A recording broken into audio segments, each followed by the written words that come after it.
ओम शांति। ओम शांति। सुनेंगे आज 9/9/20 के बाबा के महावाक्य।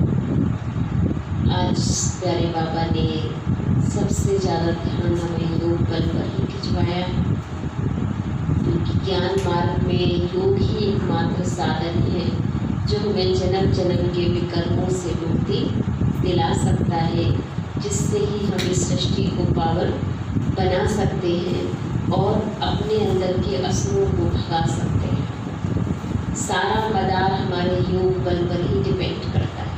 तो जितना हो सके हमें बाबा की याद में रहने की इतनी पक्की चेत करानी है, कुछ भी हो लेकिन बाबा की याद नहीं छूटनी चाहिए।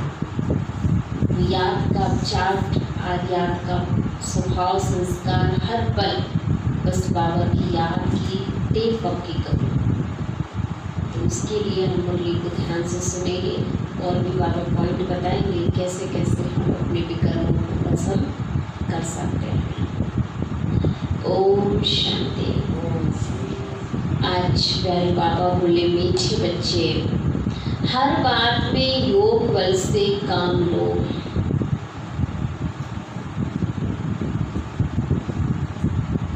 बाप से कुछ भी पूछने की बात नहीं।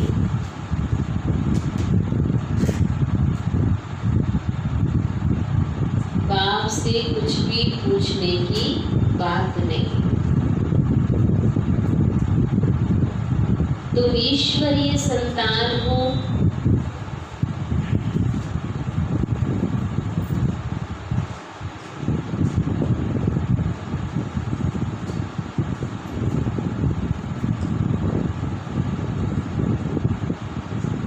इसलिए कोई भी आसुरी काम ना करो।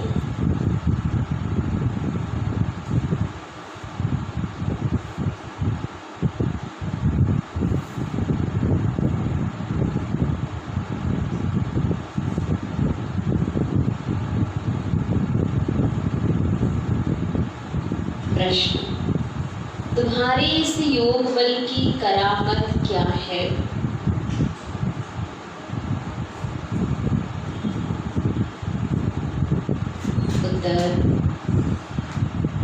यही योग बल है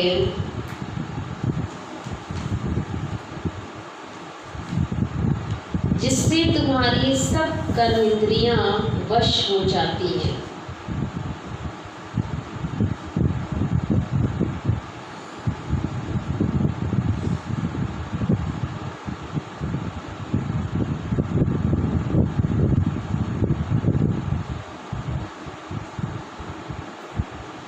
योग बल के सिवाय तुम पावन बन नहीं सकते।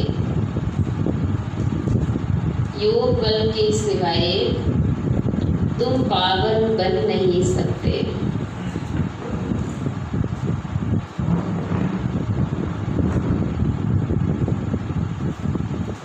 योग बल से ही सारी सृष्टि पावन बनती है।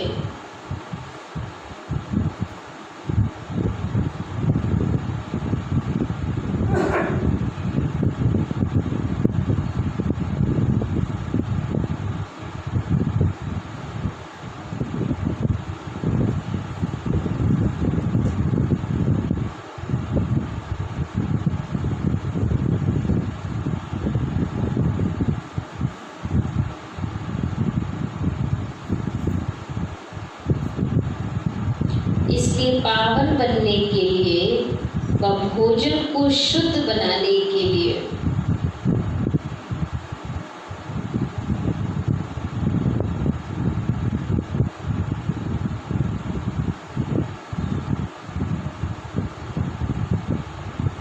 याद के यात्रा में रहो।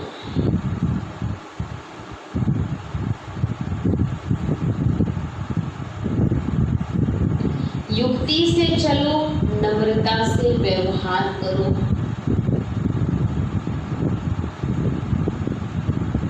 युक्ति से चलो और नम्रता से व्यवहार करो।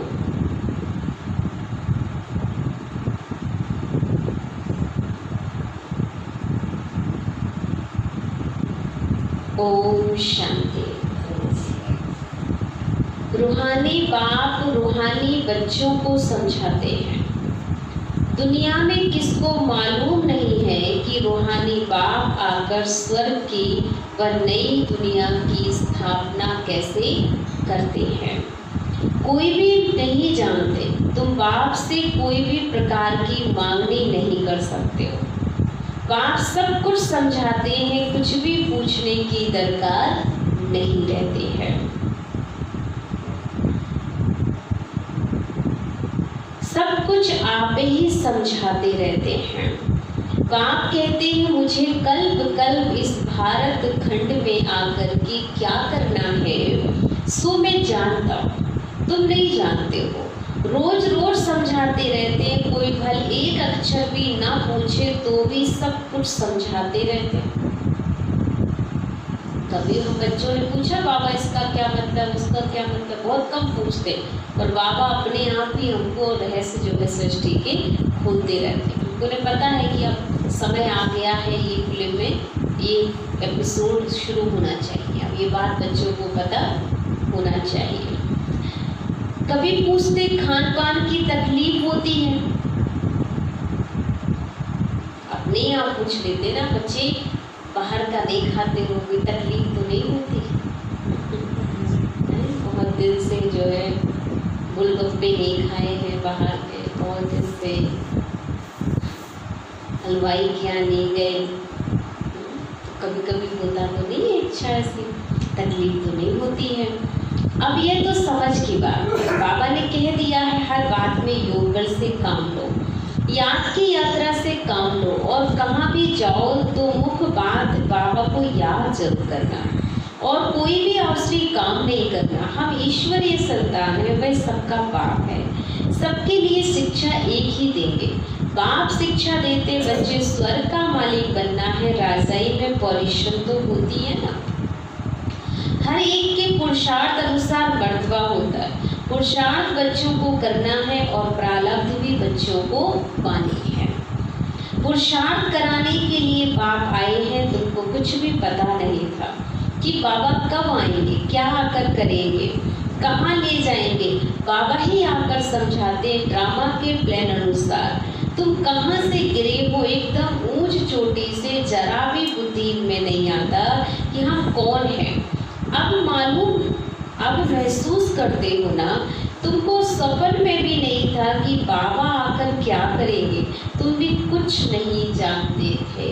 जब समझ नहीं थी तो हमें भी नहीं पता था कि बाबा कोई है ऊपर, वो क्या समझाएगा हमको, सृष्टि में कुछ और भी इसके रहस्य छुपे हुए हैं क्या। सारी बातें बाबा ने स्वतः आकर हमको हर बात से अवगत कराया। अब बाप मिला हुआ है तो समझते हो, ऐसे बाप के ऊपर तो निछावर होना पड़े। जैसे पतिव्रता स्त्री होती है तो पति पर कितना निछावर हो जाती है, चिता पर भी चढ़ने में भी डर नहीं होता उसको, कितनी बहादुर होती है। आगे चिता पर बहुत चढ़ती थी, यहाँ बाबा तो ऐसी कोई तकलीफ नहीं देते। भल नाम ज्ञान चिता है परंतु जलने करने की कोई बात ही नहीं है। बाबा बिल्कुल ऐसे समझाते हैं जैसे मक्खन से बाल निकलता ना, तो बाबा ने हर बात ऐसे धीरे धीरे करके बच्चों को समझा दी, कोई भारीपन नहीं हुआ। बच्चे समझते हैं बरोबर जन्म जन्मांतर का सिर पर बोझा बहुत है, कोई एक अजामिल नहीं है, हर एक मनुष्य एक दो से जास्ती अजामिल है। मनुष्यों को क्या पता कि 5 जन्म में क्या क्या किया है। अभी तुम समझते हो, पाप ही किए ना, वास्तव में पुण्य आत्मा एक भी नहीं है, सब पाप आत्माएं हैं। पुण्य करे तो पुण्य आत्मा बन जाए, पुण्य आत्माएं होती ही सतयुग में है। यहाँ तो सिर्फ पाप कर्म करते करते पाप आत्मा बन गए हैं। कोई ने हॉस्पिटल बनाई सो क्या हुआ, सीढ़ी उतरने से थोड़ी ही बच जाएगा, चढ़ती कला तो नहीं होती ना, गिरते ही जाते हैं। ये बाप तो ऐसा बिलबेड़ है जिस पर कहते हैं जीते जी निछावर जाए, क्योंकि पतियों का पति और बापों का बाप सबसे ऊंच सिर्फ एक परम पिता परमात्मा है, जो सबका मालिक है। उससे उत्तम कोई और ऊपर चीज है ही नहीं। बच्चों को अभी बाप जगा रहे हैं, ऐसा बाबा जो स्वर्ग का मालिक बना दे, कितना साधारण है। शुरू में बच्चियां जब बीमार पड़ती थी तो बाबा खुद उनकी सेवा करते थे, अहंकार कुछ भी नहीं। बाप दादा ऊंच से ऊंचे कहते हैं, जैसे कर्म मैं इनसे कराऊंगा या करूंगा, दोनों जैसे एक हो जाते हैं, पता थोड़ी पड़ता। बाप क्या करते हैं, दादा क्या करते हैं, कर्म अकर्म विकर्म की गति बाप ही बैठ समझाते हैं। बाप बहुत ऊंचे, माया का भी कितना प्रभाव है। ईश्वर बाप कहते हैं तो ऐसा मत करो तो भी नहीं मानते। कहते ना ब्रह्मा जी भी ऊपर से उतर आए ना, तो उनकी भी नहीं मानेंगे। तो बाबा कहते हैं कोई किसी की यहाँ मानता नहीं है। भगवान कहते मीठे बच्चे ये काम नहीं करना, फिर भी उल्टा काम कर देते हैं। उल्टे काम के लिए ही मना करेंगे ना। लेकिन माया भी बड़ी जबरदस्त है, भूले चूके बाबा को नहीं भूलना है। कुछ भी करें, मारे अथवा कूटे, ऐसा कुछ भी पाप करते नहीं हैं। परंतु यह एक्सट्रीम में कहा जाता है, गीत भी है, तुम्हारे दर को हम कभी छोड़ेंगे नहीं। कुछ भी हो, ऐसे बच्चे अंदर से पक्का संकल्प कर लें कि बाबा हम आपके दर को छोड़ने वाले नहीं। कितने भी पेपर आए, कितनी परीक्षाएं आए, लेकिन बाबा को हम नहीं छोड़ सकते, क्योंकि दुनिया में उससे प्यारा कुछ है ही जो हमें उस हालत में उठाता है जिस हालत में हमें कोई देखना पसंद नहीं करता। भगवान उस वक्त हमारे साथ खड़ा होता है, इसलिए उसे छोड़कर तो हम जी ही नहीं सकते। ऐसा वादा करो भगवान से, चाहे कुछ भी कहो, बाहर में रखा ही था क्या। बुद्धि भी कहती है जाएंगे कहाँ, बाप बादशाही देते फिर थोड़ी कभी मिलती है, ऐसे थोड़ी दूसरे जन्म में कुछ मिल सकता है, नहीं। यह पारलौकिक बाप है जो बेहद सुखधाम का तुमको मालिक बनाते। बच्चों को दैवी गुण भी धारण करने सो भी बाप राय देते, अपना पुलिस आदि का काम भी करो, नहीं तो डिसमिस कर देंगे। अपना काम तो करने ही है, आप सर्विस करते हो, पुलिस में हो, कहीं पर भी हो, तो आपको अपना ड्यूटी तो पूरी करनी ही है। डिसमिस कर देंगे नहीं तो अपना काम तो करना पड़े। आँख दिखानी पड़ती है, जितना हो सके प्रेम से काम लो। बाबा ने तो कभी नहीं बच्चों पे हाथ उठाने की सोची। तो बाबा कहते तो बच्चे भी अपनी नौकरी धंधा करते हो, कई टीचर होते कहते बच्चों को जब तक हाथ न उठाओ, डंडा न दिखाओ, तब तक बच्चे डरते नहीं है ना, तो मानते नहीं, क्या करें, उठाना पड़ता है। तो बाबा कहता है ऐसा कोई युक्ति ढूंढो, क्या हो सकता है, कोई मार ही सबसे बड़ी युक्ति तो हो नहीं सकती ना। इसलिए हाँ, काम करना पड़ेगा, थोड़ा आँख दिखा के थोड़ा सा कर सकते हो, थोड़ा सा उनसे हल्का सा कोई अपना व्यवहार चेंज करके, उनसे थोड़ा कम बात करके भी आप चेंज कर सकते हो। लेकिन एकदम बहस करके, चिल्लाकर, लड़ाई झगड़े करके, उनको मार पीट करके हम किसी को अगर बदल पाते तो ये दुनिया कब की बदल गई होती या नहीं बदली होती। अगर किसी को मारने से या डंडा लगाने से ही सुधरा जाता होता तो ये दुनिया सुधर गई होती या नहीं सुधरी होती। हर माँ बाप अपने बच्चे को डंडा मार मार के सुधार लेते हैं, है ना, लेकिन नहीं सुधार सकते हैं ना, क्योंकि अपनी प्रवृत्ति है, उनकी प्रकृति है, उनकी शरीर, सुधरते भी अपने संस्कारों से। तो बाबा ने कहा इसलिए ये भी नहीं करो, बाकी ये नहीं कि बिल्कुल ढीला भी नहीं छोड़ो। कुछ तरीका, किस तरीके से हम इन्हें ठीक कर सकते। बाबा का तरीका तो देखा सबने, बाबा कैसे ठीक कर रहा है, मीठे मीठे बच्चे करके कर रहा है ना। अभी देखो करुणा के लिए भी बहुत अच्छा आ रहा है कि किस तरीके से करुणा बाबा से बात करता है। तो बाबा तुमसे क्या कहता है, मीठे बच्चे, है ना, मतलब कैसी भी स्थिति हो लेकिन उसको भी वो मीठे बच्चे कहता है ना।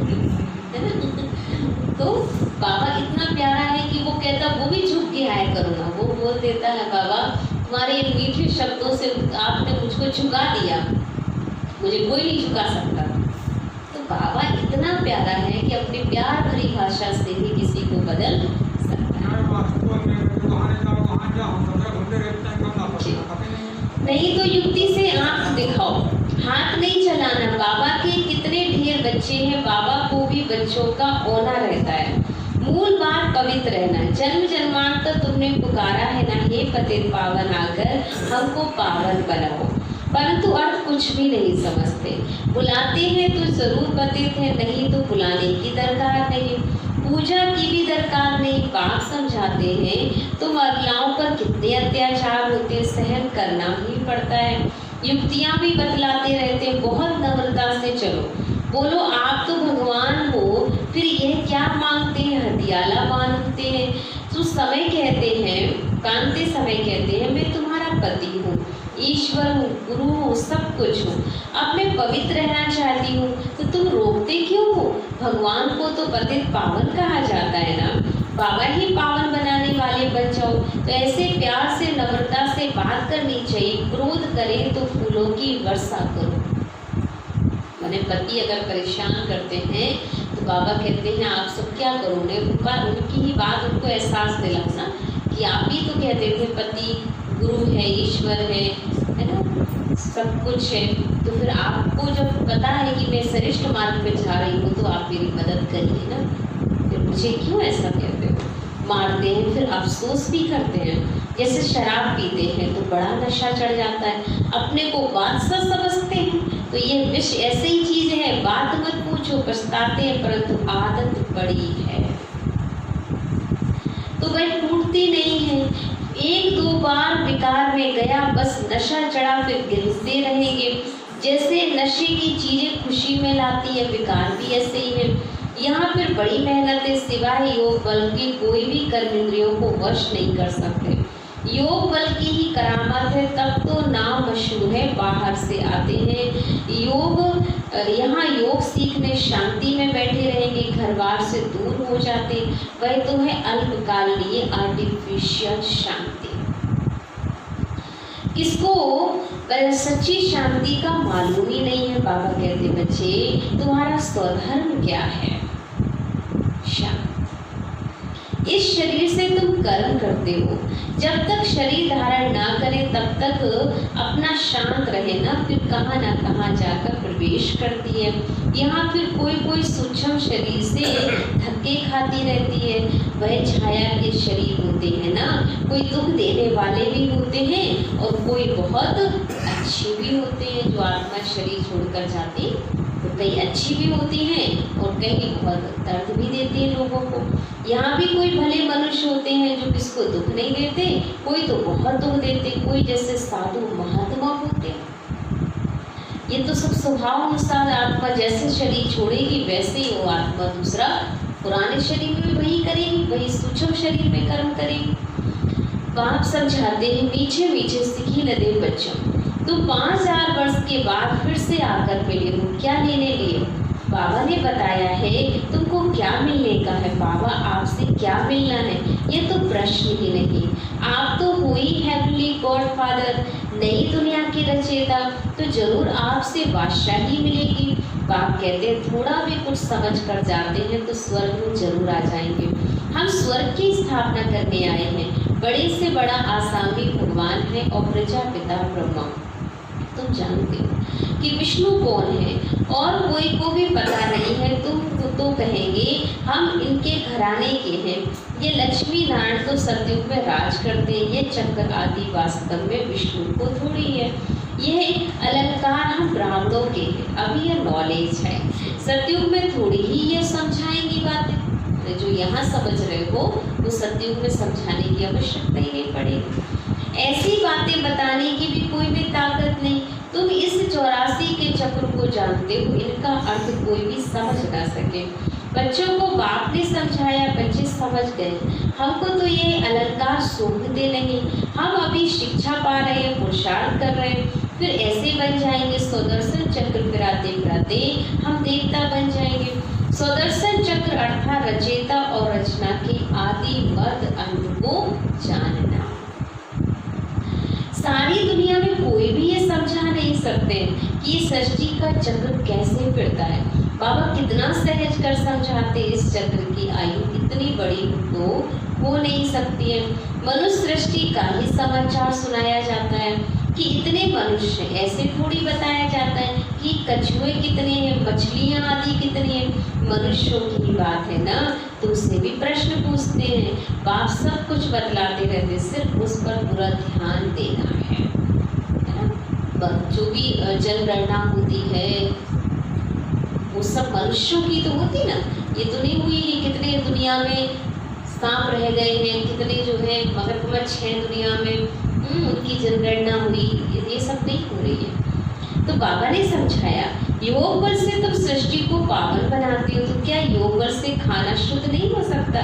अच्छा तुम तो ऐसे बने हो, फिर कोई को आप समान बनाते हो। अभी तुम बच्चे समझते हो कि बाप आया है स्वर्ग की बादशाही फिर से देने, तो इनको रिफ्यूज नहीं करना है। विश्व की बादशाही रिफ्यूज की तो खत्म, फिर रिफ्यूज कचड़े के डिब्बे में जाकर पड़ेंगे। ये सारी दुनिया ही कचड़ा है, तो इनको रिफ्यूज ही कहेंगे।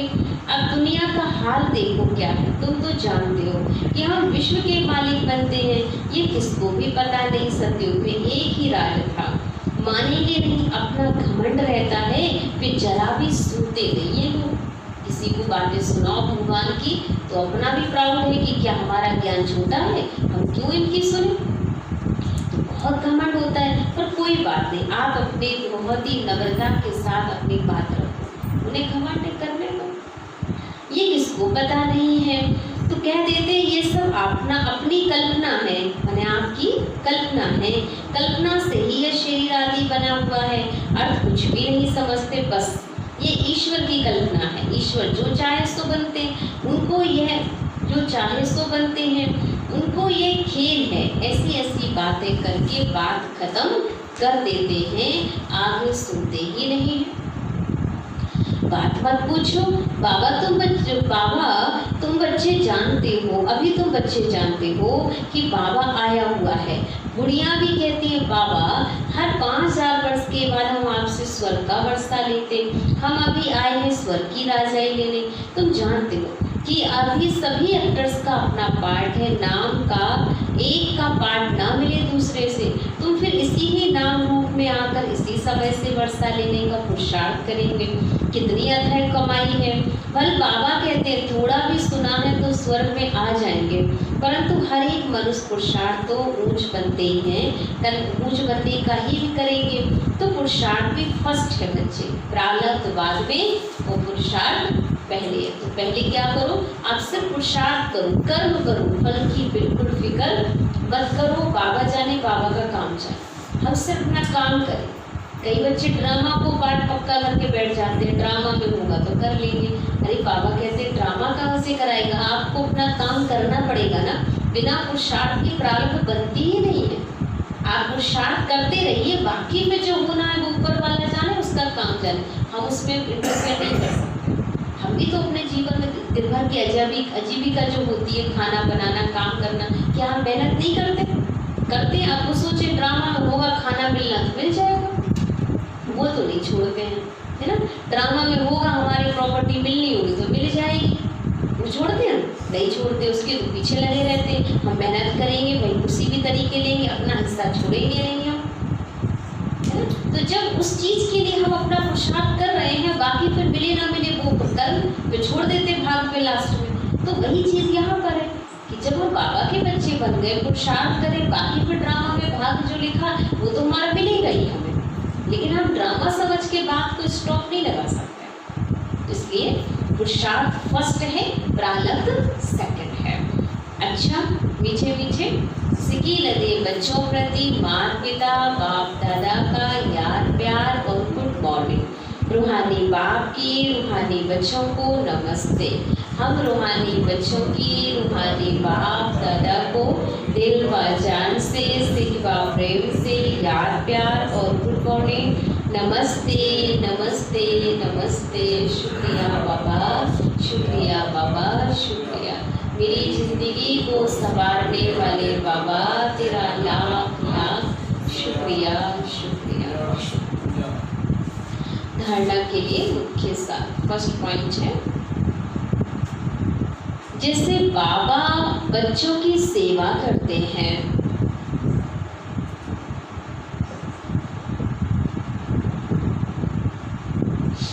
जैसे बाबा बच्चों की सेवा करते, कोई अहंकार नहीं, ऐसे फॉलो करना है।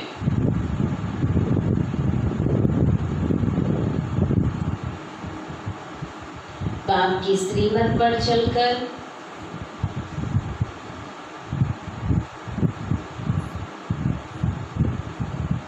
विश्व की बादशाही लेनी है।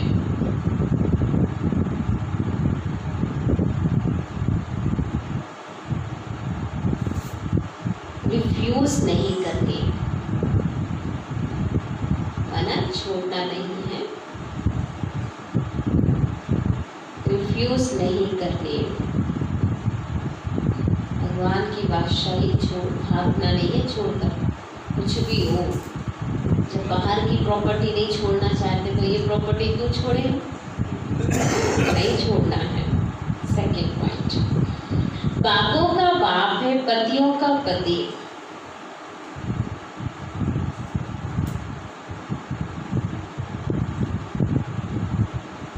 जो सबसे ऊंच है,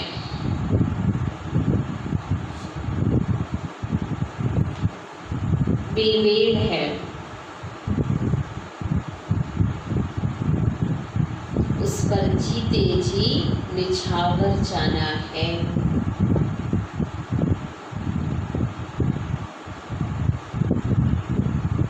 ज्ञान जताकर बैठना है।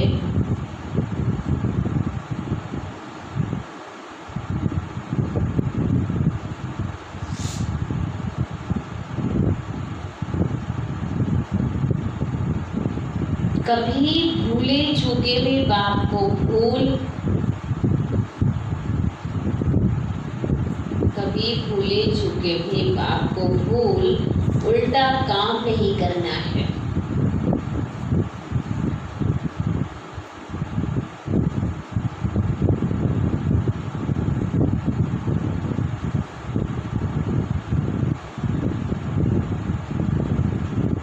वरदान, मास्टर ज्ञान सागर बन,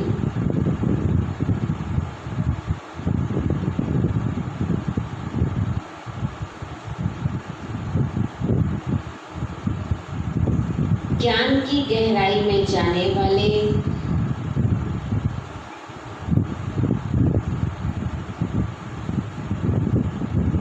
अनुभव रूपी रत्नों से संपन्न भव, अनुभव रूपी रत्नों से संपन्न भव। स्पष्टीकरण,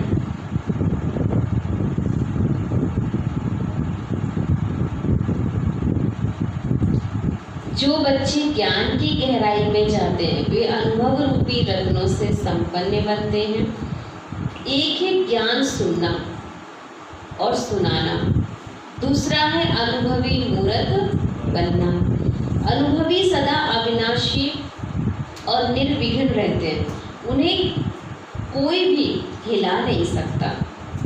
अनुभवी के आगे माया की कोई भी कोशिश सफल नहीं होती है। अनुभवी कभी धोखा नहीं खा सकते, इसलिए अनुभवों को बढ़ाते हुए हर गुण के अनुभवी मूर्त बनो। मनन शक्ति द्वारा शुद्ध संकल्पों का स्टॉक जमा करो। अनुभवी बनना भी है और हमें जो है स्टॉक अपने पास इतना रखना है कि हम लोगों की मदद कर सके। स्लोगन है, फरिश्ता वह है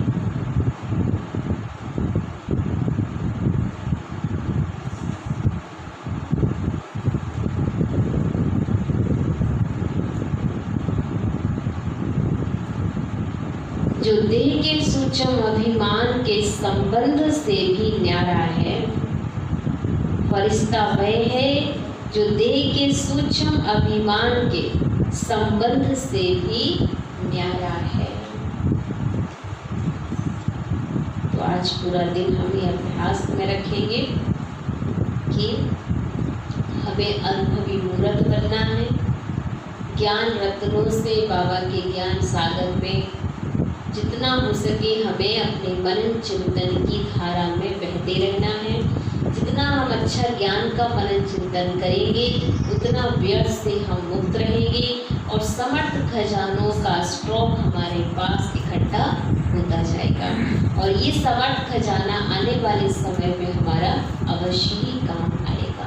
तो अपना समर्थ खजाना इकट्ठा करने के लिए रोज ज्ञान के एक पॉइंट को इतना गहराई में जाकर चिंतन करिए जिससे हम अनुभवी मूर्त बन जाएं। ओम शांति।